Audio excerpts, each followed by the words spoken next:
this can work. This can save you money. You still can monitor everybody the same way you need to monitor them.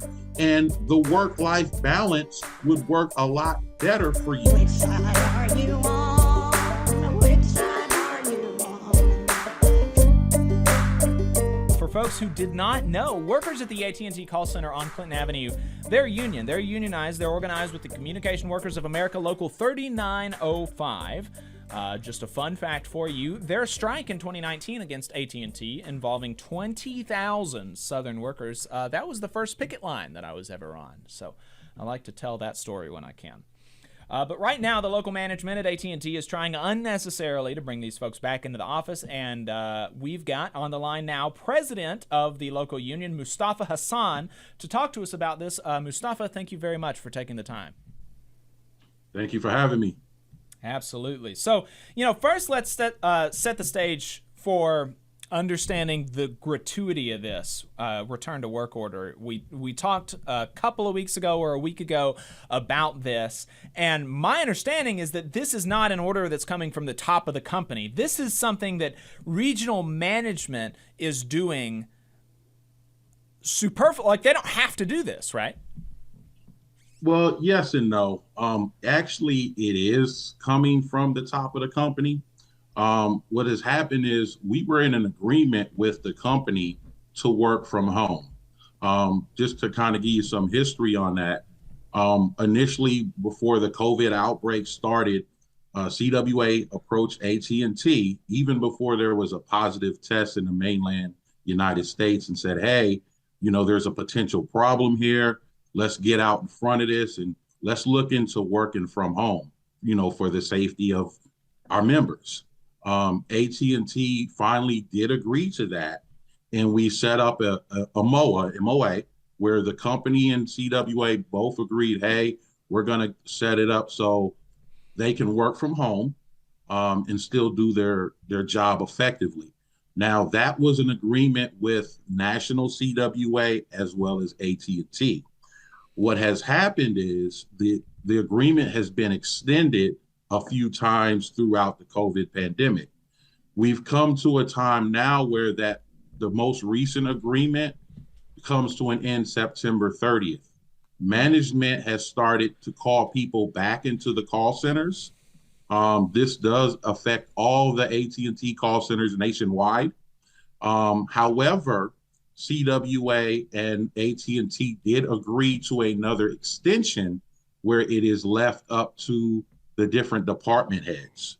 The department heads that represent our call center in Huntsville, as well as our Decatur call center, has decided to recall the workers back into the office. I see. And what is the date that they're wanting workers to be back in the office? They want them back in the office by September 30th of this year. And so what's the reasoning that they're giving for this? So pretty much the reasoning, Jacob, they're saying that they feel that it is safe to go back into the office. Initially, they were saying, well, the agreement has come to an end. We never intended on extending this agreement. But obviously, due to circumstances with the COVID outbreak still, expanding, and, you have monkeypox, and then there's other dangers that our membership as well as local management faces by going into that building, we expected them to go ahead and honor the extension that we had on the table. Mm-hmm. And and so that's basically it. They're just, there's not any other reason. They're not saying, like, oh, y'all would be more productive in the office. It's just like, I just don't want to. Not directly. Most of them they're just kind of, it's almost robotic. You're hearing, hey, we're within the CDC guidelines. It is safe to return to work.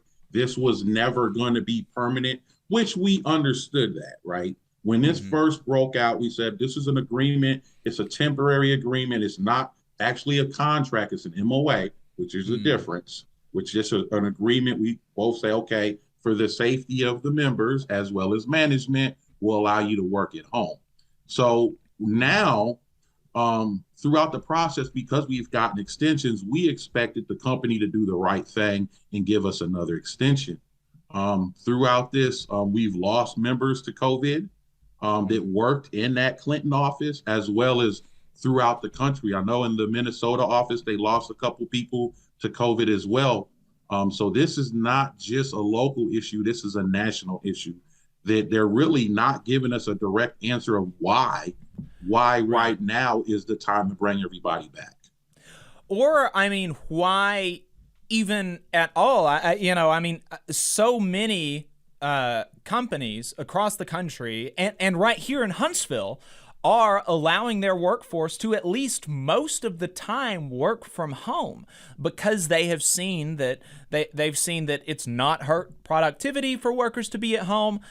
They've seen that, it's just if workers want to stay at home, why not allow them? And especially as people are, trying to attract trying to attract workers, as we have a quote unquote labor shortage, right? They want to say, and so just as a quality of life type thing, they're allowing workers to stay at home. And has there been any indication that productivity has been harmed at these call centers by working from home?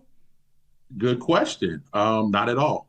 We have regular meetings with upper management, and the purpose of those meetings is to show productivity, how the workers have been performing while at home, attendance, different trends. Even here in Huntsville, in our local office on Clinton, we recently hired 15 new agents. They were going to be in a training for several weeks in the building, which they did start off that way. And after a couple of days, the company sent them home. They didn't even feel safe in that building. The company, the local management, as well as the members were sent home. So no, like you said, just to kind of touch on what you said, Jacob, too, the trend around the country, even here in Huntsville, is work from home. You see several companies doing that. I actually am a DirecTV call center employee. We have permanent work from home. Prior to the pandemic, that would have never happened. Right. What happened in our situation is we were under the same MOA agreement because at the time we were still with AT&T. AT&T then sold off DirecTV. The management company that's over DirecTV now has agreed to do permanent work from home. The call center is still open for agents who decided they want to come into the center. They may not have internet. They need other options. So the call center is open and available for them. But for us, if we choose to work from home, which the overwhelming majority, I would say over 90% of that people in that center are working from home. So that also shows that it can actually work. Productivity has not dropped off. Attendance is about the same to where it was prior to the pandemic. So, and AT&T is well aware of that. So this is not a situation where they don't know. They work closely with DirecTV and they still own 70% of the company. Right. And and they've got so many ways. I went to y'all's local meeting the other day, and I was talking to some of the folks there about the surveillance that they've got on you, and so there's no reason that if there are productivity issues or if there is an issue with a particular employee that they're going to know that whether they're in the office or not. Talk to us about the surveillance that they've got on y'all's computers. That's so true. I can even speak to our situation. They can see every keystroke you make. They can see what systems you're in. So just from a standpoint of making sure that the employees are doing what they're supposed to, you can make an argument that is probably more closely monitored at home versus in a center where somebody may not be really just sitting down and they be walking around observing people, but you can make that argument. So it's not a situation where they cannot monitor or even coach an employee the same way, if not better, than they can do in the center. Because you can use Microsoft Teams and you can get your group together. Everybody can speak together as opposed to kind of pulling up a chair in the center and, having everybody on top of each other and, susceptible to getting sick and disease, things like that. So that is not a valid reason to say, hey, we need you back in the center, because the capabilities that they have, keep in mind, AT&T is a major telecom giant in this country. They have all sorts of capabilities and the money to make it work. Exactly. They were telling me, if I remember correctly, that every day their manager gets a report on their work performance, and like what happened over the the keystrokes and the how long you were active and how long you took breaks. It's crazy, crazy stuff. Everything is monitored to the T. Whether you're at home, whether you're in the building, they can still monitor you. Everything that you do. So, like you said, there's a report for everything in AT&T. Your adherence, your availability, your productivity, different things, and there's different goals that the agents have to meet while working. Of course, like I said, they have that same capability at home. Right. And so obviously, since you're here and you're, the union is fighting this, the members would prefer working from home, right? They would prefer at least having that option like they do at DirecTV. Absolutely. Overwhelmingly. I've talked to several members throughout the country. This is, again, I just kind of want to emphasize, this is overwhelmingly. And I'll be honest, I was kind of skeptical about how work from home would work when I started working from home. Then when I kind of see how it actually worked, I said, hey, this is something that can work long term. So now we're hearing throughout the country. I mean, Minnesota, they're very active up there. Ohio, Alabama, Tennessee, Florida, Georgia. All the workers that are working from, I have not heard one person say they want to return back to the office. So, and management is aware of that. So we didn't just start saying this when we found out, hey, we have to return to the office. We have been saying this for months on and months on. Hey, let's make this permanent. So we went to the company and said, hey, this can work. This can save you money. You still can monitor everybody the same way you need to monitor them. And the work-life balance would work a lot better for you. Keep in mind too, Jacob, this is a local management is on board with this. So the managers in these buildings and these call centers, they do not want to return to work either. Wow. This is an upper management decision. And they've said, hey, you guys have to go back into the center. That's it. We've decided. So everyone, now, I know they can't speak on it and I can be their advocate, but I'm telling you, I know for a fact, not only do the members, the workers, the local management does not want to return to work either. That's amazing that the people furthest away from the work being performed are the ones that are trying to make y'all do this. That's just wild. You mentioned, do I recall correctly that there were safety issues with the building itself besides COVID?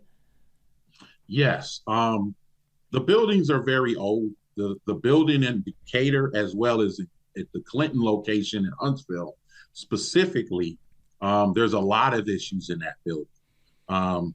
Over the years, there's been issues with ventilation, the AC and the heating, rodents in the building, mold, stains on the tiles, the elevator. There was issues with the elevator where people were stuck in the elevator for up to a half hour. And this was consistent over the years. Now they've kind of patched up some things here and there, but those are major concerns. Management, upper management is also well aware of that. I've expressed that to them several times. The members have expressed that to them over the years. So now we're to a point where, hey, you're calling these people back. Not only are we worried about this COVID and what's going on there, and then, the safety of our members, we're also worried about the safety within the building. And that is something, again, that also affects local management as well as the membership. So what we've done there, kind of to let you know what's going on, we've through several avenues. I've went into the building last week and kind of looked around, asked questions to the building manager to see when these things are going to be corrected. We've reached out to upper management. Upper management has told me they're working on some things. Everything is not where it needs to be right now. So we've set up a tour of the building with our safety committee from CWA. So we're going to do a tour of the building with management and the building director. I want to make this point as well. During one of our meetings, I invited upper management, because this is supposed to be a partnership, to tour the building with us. I've asked them several times, hey, come to Huntsville and tour the building. I've not gotten a straight answer. They act like they're not interested in coming. I was told, hey, we've been to the building in the past. We know how it looks, and pretty much that's it. Even as recent as this week, I spoke to upper management, and I asked one of the upper managers, hey, come on to Huntsville. He would not commit to coming. He said he would follow up and get back to me by Friday. Here it is, Saturday morning. I haven't heard it. Well, that might be too much. That might be too close to work for upper management. Exactly. So, and so the union is obviously proposing instead of doing this, totally unnecessary thing, allowing workers to continue working from home and allow them to come into the office if they want, but to continue working from home, right? That's correct. So what we've proposed, even in this recent meeting, I said, hey, why not go it? Because this current MOA that we have, just to let you know a little bit more about that, is through the March 31st of 2023. So this is an agreement with CWA and the company that the department heads can either honor or not honor. As far as I know, I do not know any department head in AT&T that has honored that agreement to extend the work from home. Obviously, it was serious enough for the company to agree to it. It kind of contradicts them, because on one hand, they're saying, hey, it's safe to return to the building. But then you have this agreement in place with CWA where you're saying, okay, we're going to leave it up to department heads to decide whether the workers come back or not. So if they're going to leave it up to them, why have the agreement?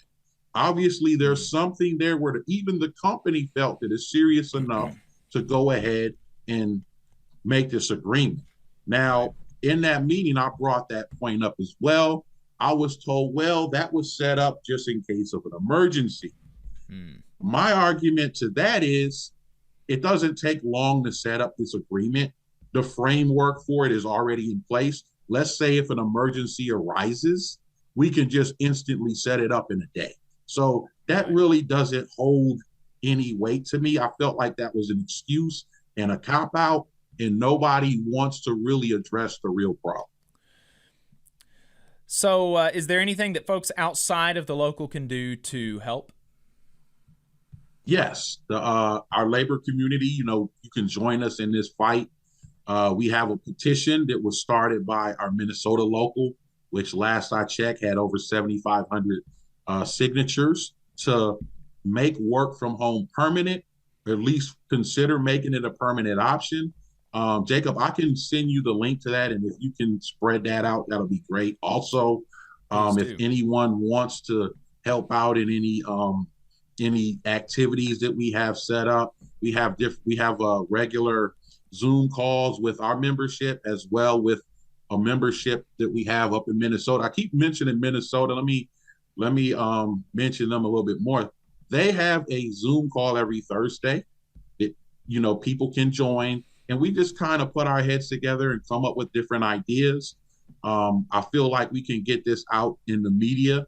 Jacob, you've kind of helped me with that as well. I appreciate that. Also, if anyone wants to contact me directly, Jacob, you have my email. You can share it. It's president@CWA3905.org. Mustafa, I really appreciate your time. Thank you so much for talking to us. Again, thanks for having me. You just saw a clip from the Valley Labor Report. We are live every Saturday morning from 9:30 a.m. till 12:30 p.m. And we pride ourselves on keeping all of our content free, to everybody so that we can talk to as many working folks as possible. If you support the work that we're doing, you think that it's important, you think that it's good, then consider making a monthly contribution to the project, and you can do that on our website, tvlr.fm.